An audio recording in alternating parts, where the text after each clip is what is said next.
Trabajé en el mar alrededor de 25 años, siendo extractor por lo general de especies ícticas, de peces. Y en ese transcurso de tiempo me fui dando cuenta de cómo se fue deteriorando el medio ambiente.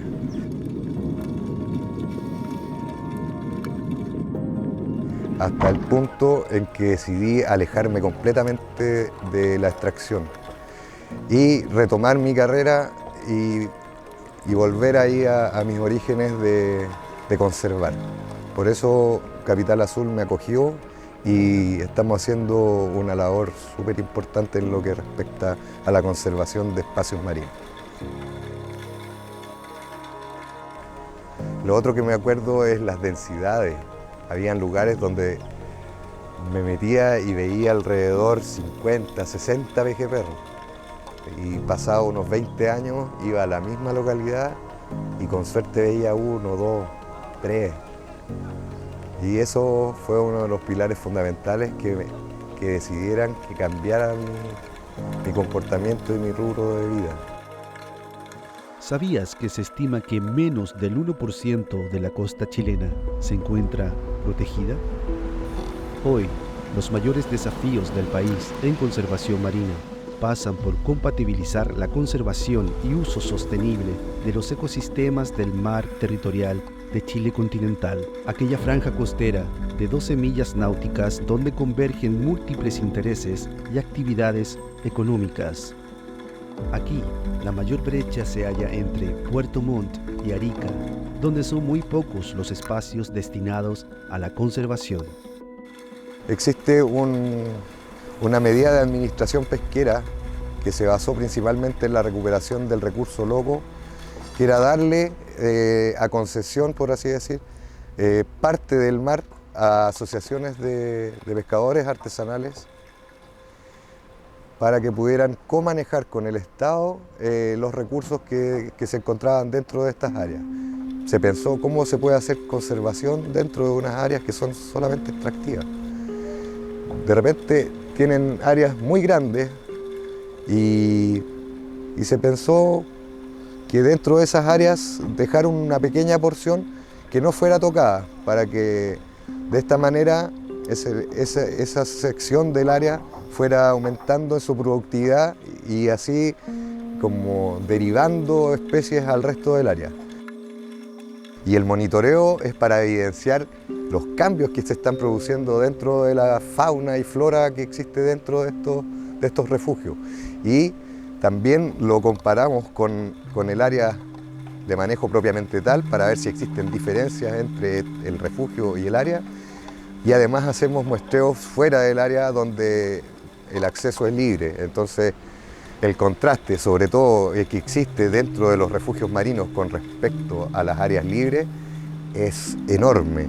Y eso evidencia que los refugios marinos de cierta forma están contribuyendo al aumento de biodiversidad y a la mantención estable de los ecosistemas. Tenemos 3 tipos de monitoreo. El monitoreo de peces, el monitoreo de macrofauna, de macroinvertebrados y el monitoreo de algas, tanto de macroalgas como el fin que está pegado en las rocas.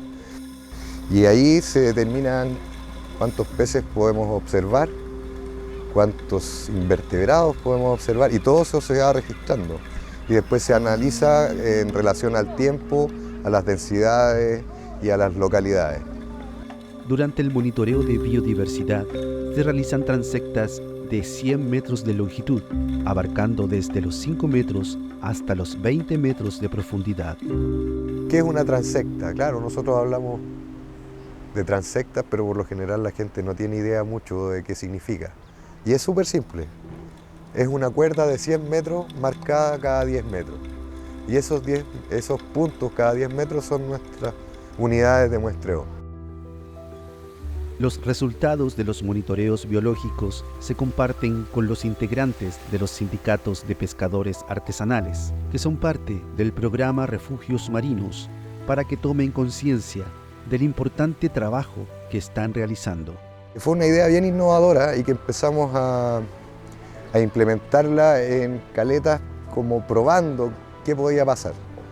Y en el tiempo empezó a dar buenos resultados y los pescadores se dieron cuenta de que cuidando un pedacito del área sí les hacía beneficio, entonces tenía un efecto positivo.